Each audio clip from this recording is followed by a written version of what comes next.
Free to Be Who I Be, Master of Puppets Part 2, where I'm going to be looking at disc 2 and 3 of the 3 CD set that I recently bought, and this is going to be looking at the demos and the live disc.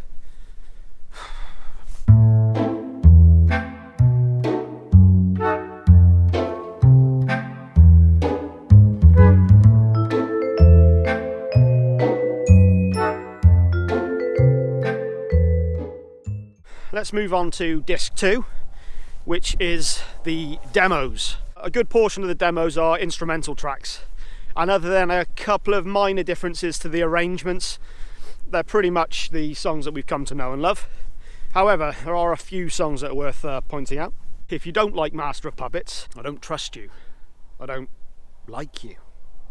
One that's definitely worth listening to is the Master of Puppets demo. It's the actual title track itself. Again, very rough.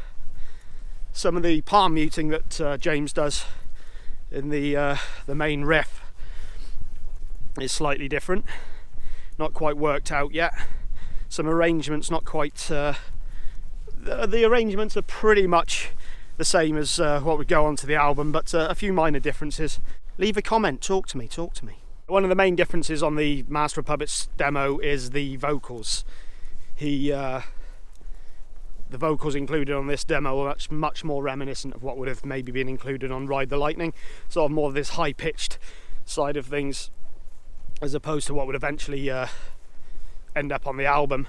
Also worth mentioning is the harmony section before Kirk's solo, which is absolutely dreadful. I don't know whether they hadn't quite worked out what they were doing it, whether it was improvised on the spot, or more likely they were absolutely hammered at the time of recording this demo. But yeah, the guitar harmony is pretty atrocious.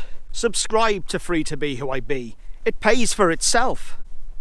Another one worth mentioning is Welcome Home Sanitarium, for a couple of reasons. First of all, the lyrics are completely different. Some of them are missing. There's no chorus.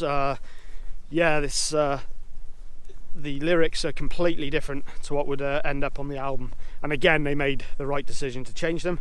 But the most interesting part of the Welcome Home Sanitarium demo is that the back half of the song originally was going to be what would go on to be the second half of Orion. Get out of my face. Starting out with Cliff Burton's infamous bass lines from the midpoint in Orion, when it goes into the more mellow harmony section. That was originally going to be on Sanitarium, which was quite. I can't say it. It was definitely interesting hearing that. I'm glad that they made the changes that they did, but it kind of fit as well. It wasn't bad. Oh, I'm so lonely.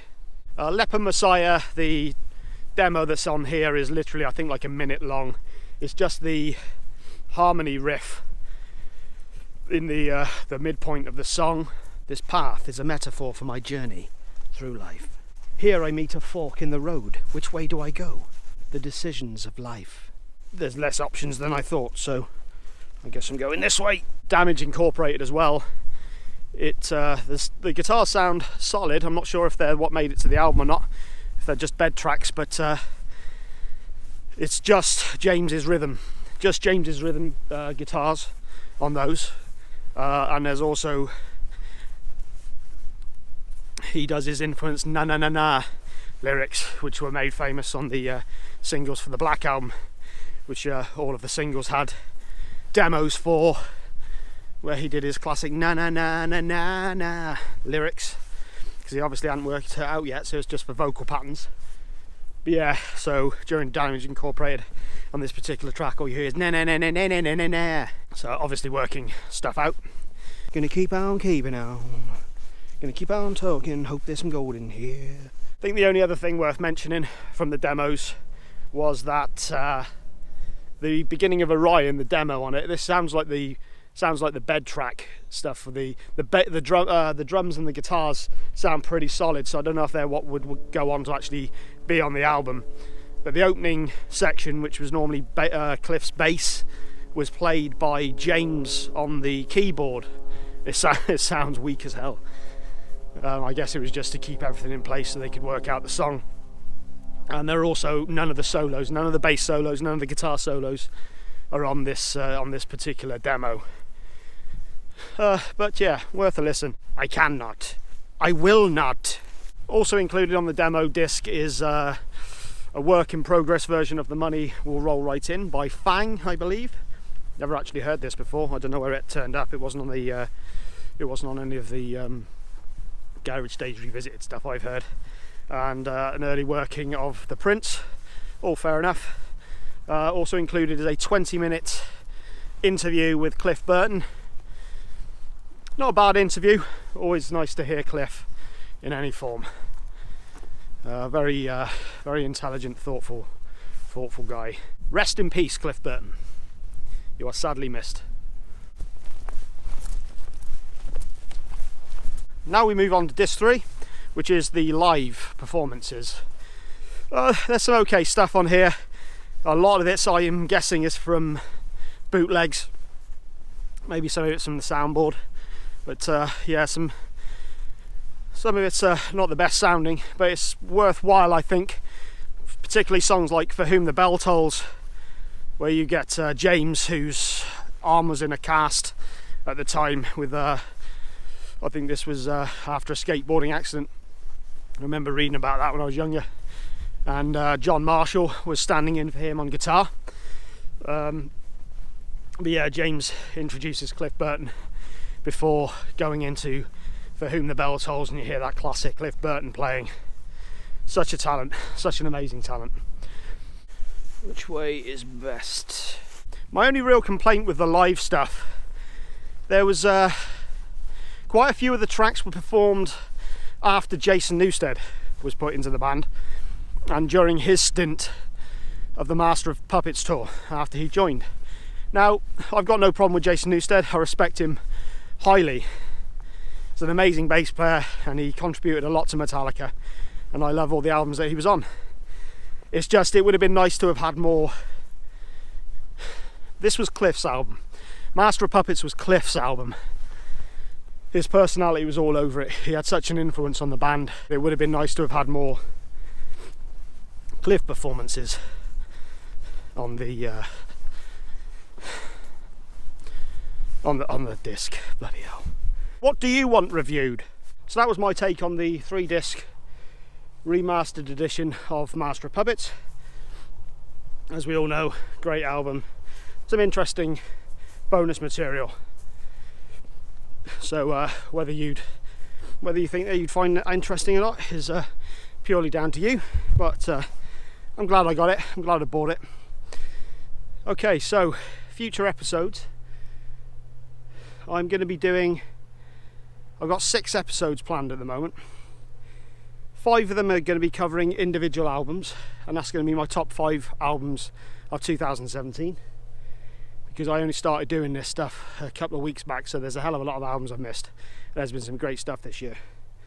And the 6th video that I'm going to put together is an honourable mentions list. Basically, there was, as I said earlier, there was a lot of good stuff this year. There were a lot of great albums. So rather than trying to do a video for every single one, I'm going to do my top 5 individual videos. And then I'm going to be doing a single video highlighting the honourable mentions. So make sure you like, subscribe, share, comment. Leave a comment. I want to hear from you guys. But yeah, leave some comments. If there's anything else you want me to review, etc., then do it. And I finished filming the review literally hours ago. So I've just been walking around in this fog. Yeah, I'm going to get geared up for 2018 now. 2018, January especially, looks like quite a strong month, especially for metal. Black Label Society, Joe Satriani, Machine Head, Corrosion of Conformity, their first album featuring Pepper Keenan for many years. That's going to be worth a watch. I'm also going to be doing other forms of music as well for my random rambling on reviews, as well as carrying on the positive mental attitude episodes, which very few people are checking out just yet, but I'm confident that they'll catch on. So a lot coming up on the channel. What the hell happened there? Random noises in the fog. Hell of a lot of stuff coming up. 2018 is going to be a good year for the channel. Got a lot of things planned. I'm ahead of the game now in terms of planning out for upcoming albums as opposed to catching up with older ones. So stay tuned. 2018 is going to be a good year. Yes, for the channel.